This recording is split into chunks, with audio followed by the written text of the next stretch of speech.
Hello, my name is Bruce Ronca. I'm going to be interviewing.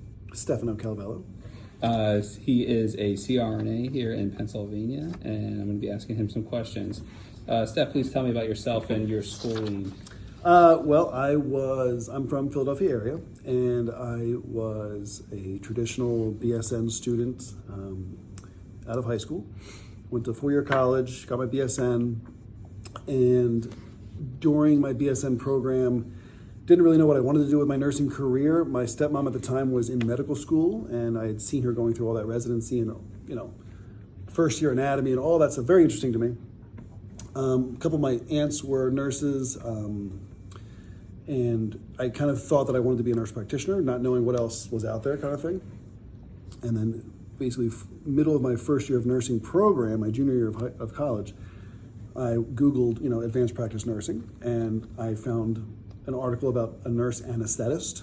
Okay. And I was like, what's a nurse anesthetist? And Googled it and learned more about it, and eventually learned what nurse anesthetists do. And it was right up my alley. And I get more into that. But knowing the trajectory needed for CRNA school, I basically applied to an ICU program out of nursing school, and I got accepted. It was in Florida. So I did a graduate nurse ECHO program, the critical care orientation thing, essentials of critical care orientation. They had a whole, 1-year thing, and I went through that and basically got 2 years of ICU experience out of college, and then applied to anesthesia schools. Oh, that's awesome. Yes. What can you tell me about your position if you had to describe it to somebody? If I had to describe my position currently, I'm a staff CRNA. I work 40 hours a week. I do a 24-hour call and 2 8-hour shifts a week. It's a very routine and regular CRNA job. There's a lot of variety out there as far as what people do these days, especially in the current climate. A lot of 1099, a lot of per diem, a lot of jumping around to gig. I have friends who do it. I don't. I'm just a W-2, 40-hour a week, very boring guy. But I work at mainline health facilities, Riddle Hospital here where we work together, and then tomorrow I'm going to Paoli Hospital, another hospital in the system. And I do standard anesthesia procedures. I mean, I don't do I don't do cardiac cases. I don't manage obstetrics. I do C-sections, but I don't do epidurals and stuff like that. So there are differences in what some people do in different facilities and different states and different, practice environments. But I do a lot of general surgery, urology, everything from cataracts to C-sections to gallbladders to toes to, aneurysms, things like that. So it's a good mix. Great. And then also, do you guys feel like you have an influence in the healthcare system, or at least in your practice at all currently? If so, how? And if not, could you describe why briefly? I do feel like I have an influence on healthcare in my position, having been a nurse since 2009. As you said, you've been around the block, you've kind of seen things, how things are run, how things are done. I definitely find nursing itself to be very, what's the word I want to say? I guess it's varied, and there's something for everybody. And then in the anesthesia world, as far as advanced practice goes, I love the anesthesia world because it's more predictable, and it's more it works the way that my mind works. So the influence that I think I have is, while I don't like to be a manager, a chief, I don't like doing scheduling, I don't like doing payroll, I don't want to be a boss per se. Yeah. That's why I'm kind of the boring 40-hour guy. I just want to give really good anesthesia and know that I did a good job and leave work at work when I come home, kind of thing. So what I do to have an influence on the healthcare system is, I know the healthcare system can't hire all anesthesiologists. It just doesn't work that way. The influence that I have, one, for my employer and for the hospital system, is I provide a stable 40-hour employee, which I also offer them to go to different sites, kind of thing. So there are some CRNAs who are nope, I'm going to go to Riddle Hospital. I'm never going to leave. You can't move me. Anytime I will do it here. I'm pretty boring, but I do offer my employer at least a variety. Tomorrow they need me at Paoli Hospital, so I'm going to go over there and do anesthesia And that gives them the employee that is flexible. And then when it comes to the actual healthcare system itself, there have been a couple of times in the recent past that they almost went with a different anesthesia provider, right? They were almost going to bring another contracted company in, and there was a whole administrative battle that was going on. And me as an employee was kind of like watching the little ping pong match.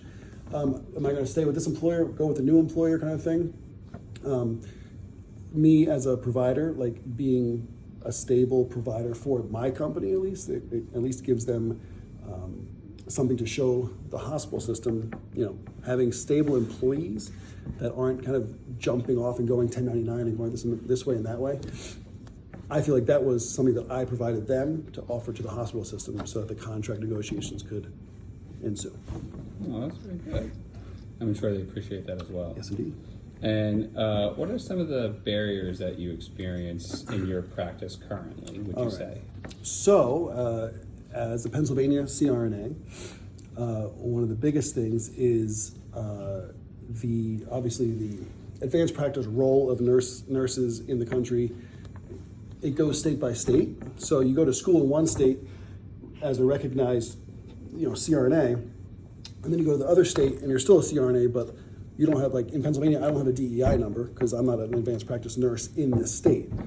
But if I worked in Wilmington down the street, I would have to have a DEI number and those kind of things it changes my role kind of in a way.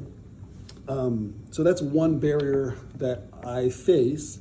If I wanted to go to another state, I would have to kind of almost change my practice a little bit. The other barriers, Pennsylvania itself, the CRNA title doesn't exist in Harrisburg.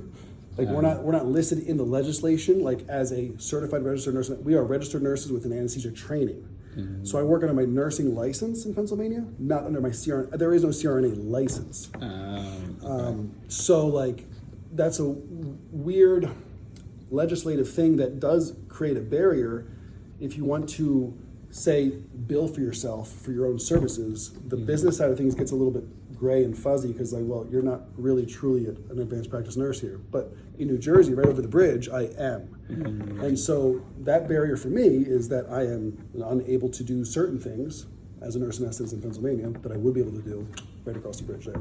And is that one of the changes you'd like to see made for your absolutely. Current practice? Yeah, so like we donate to your state, anesthesia, nursing fund, and so they can go to Harrisburg, they can go to, DC and advocate for you, because there was a close thing, I think last year, that they did, at least it got like to a certain vote where like they were actually looking at like making us a legislated item.